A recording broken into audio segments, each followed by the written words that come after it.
Dominus vobiscum. Sahabat peradaban kasih ekologis yang terkasih, selamat berjumpa dalam renungan harian bersama saya Romo Alois Budi Purnomo PR melalui channel ini. Semoga panjenengan selalu sehat, tetap semangat tanpa sambat, dan selalu bahagia, kebahagiaan yang bersumber dari Tuhan Allah kita. Selamat berhari Minggu.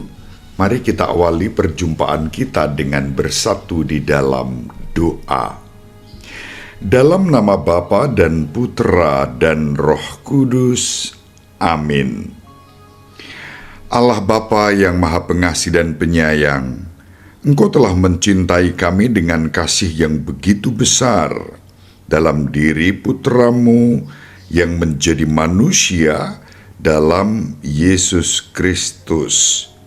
Semoga kami juga senantiasa belajar dan berusaha untuk mencintai Engkau dan sesama, melebihi cinta kami terhadap harta kekayaan yang akan binasa. Dengan pengantaraan Tuhan kami, Yesus Kristus Putramu, yang hidup dan berkuasa bersama Dikau dalam persatuan Roh Kudus, Allah Tritunggal Maha Kudus yang Maha Esa sepanjang segala masa. Amin. Dalam nama Bapa dan Putra dan Roh Kudus. Amin.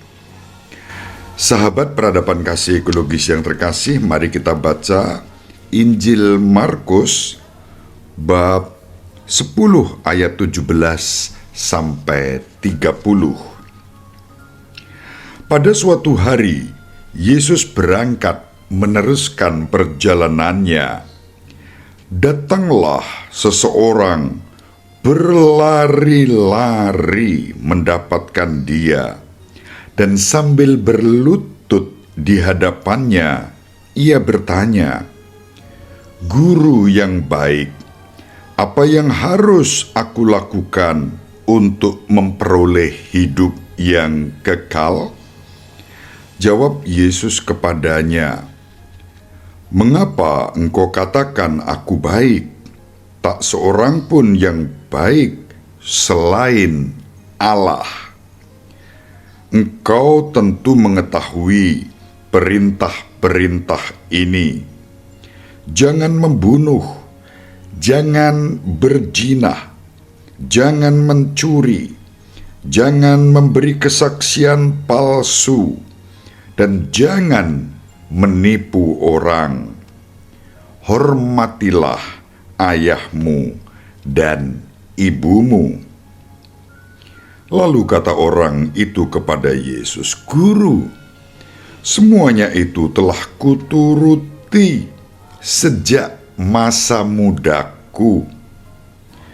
Tetapi Yesus memandang dia dan mengasihinya, lalu berkata kepadanya, "Hanya satu lagi kekuranganmu. Pergilah, jualah apa yang engkau miliki, dan berikanlah itu kepada orang-orang miskin, maka engkau akan beroleh harta di surga. Kemudian datanglah kemari dan ikutlah aku." Mendengar perkataan Yesus, mukanya muram, lalu pergi dengan sedih sebab banyak hartanya. Lalu Yesus memandang murid-murid di sekelilingnya dan berkata kepada mereka, "Alangkah sukarnya orang yang banyak harta masuk ke dalam kerajaan Allah." Murid-murid tercengang mendengar perkataannya itu.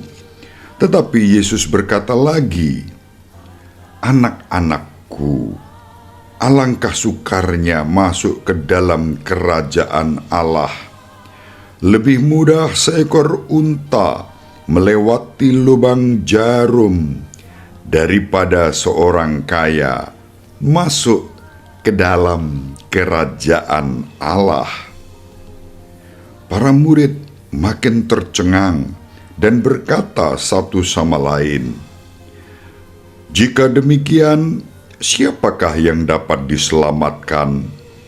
Yesus memandang mereka dan berkata, "Bagi manusia, hal itu tidak mungkin, tetapi bukan demikian bagi Allah. Sebab segala sesuatu mungkin bagi Allah." Lalu Petrus berkata kepada Yesus, "Kami ini telah meninggalkan segala sesuatu dan mengikuti Engkau." Yesus menjawab, "Sesungguhnya aku berkata kepadamu, setiap orang yang karena aku dan karena Injil meninggalkan rumah, saudaranya laki-laki, saudaranya perempuan, ibunya, bapaknya, anak-anaknya, atau ladangnya, pada zaman ini juga ia akan menerima kembali 100 kali lipat rumah, saudara laki-laki, saudara perempuan, ibu, anak-anak, dan ladang, sekalipun disertai berbagai penganiayaan. Dan di zaman yang akan datang, ia akan menerima hidup yang kekal." Demikianlah sabda Tuhan.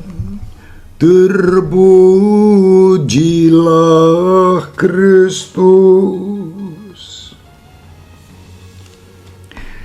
Sahabat peradaban kasih ekologis yang terkasih,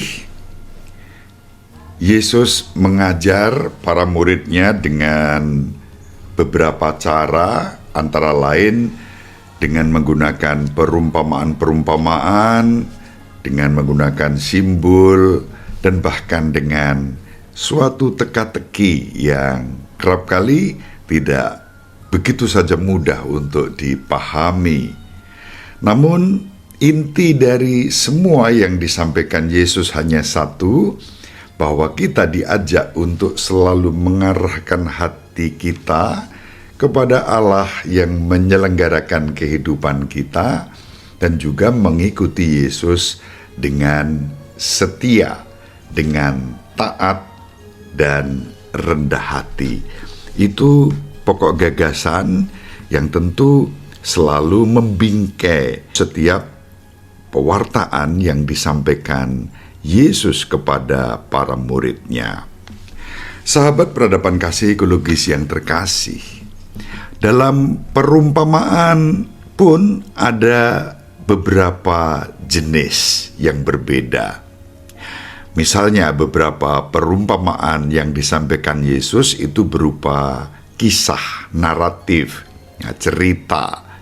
Yang lain merupakan statement, perkataan, pernyataan, sabda yang mau menggugah pikiran, hati, dan jiwa para pendengarnya. Lalu dalam kisah yang lain ada semacam teka-teki yang harus dipecahkan dan dijawab dengan iman. Dan ketika Yesus menggunakan semacam teka-teki untuk mengungkapkan dan mewartakan rahasia kerajaan Allah serta keilahiannya, dibutuhkan yang namanya iman untuk menjawab teka-teki itu. Dalam Injil yang diwartakan kepada kita pada hari ini, seorang kaya berlari-lari lalu berlutut di hadapan Yesus dan bertanya kepada Yesus apa yang harus dia lakukan agar memperoleh hidup yang kekal. Lalu harapannya dengan itu dibangkitkan dari antara orang mati pada akhir zaman. Itu mengacu pada kitab Daniel bab 12 ayat 2, dan orang itu yang kaya tadi ingin tahu apa rahasianya agar memperoleh hidup yang kekal. Sahabat peradaban kasih ekologis yang terkasih, sebagai tanggapan, Yesus pertama-tama menekankan dua hal. Yang pertama, mengakui bahwa satu-satunya sumber kebaikan hanyalah Allah. Lalu bagaimana dengan Yesus yang disebut sebagai guru yang baik? Yesus mengembalikan kepada Allah sebagai sumber kebaikan. Dan kalau pemuda tadi memahami teka-teki ini, mestinya terjawab langsung. Yesus tidak lain adalah putra Allah yang maha tinggi yang menjadi manusia. Dan memang kebaikan ada padanya, tetapi Yesus tidak kemudian vulgar, ya aku memang baik dan seterusnya. Tetapi mengembalikan kebaikan itu kepada Allah sebagai sumber kebaikan. Dan karena Yesus tidak lain adalah putra Allah yang menjadi manusia, tentu dengan sendirinya kebaikan itu ada padanya.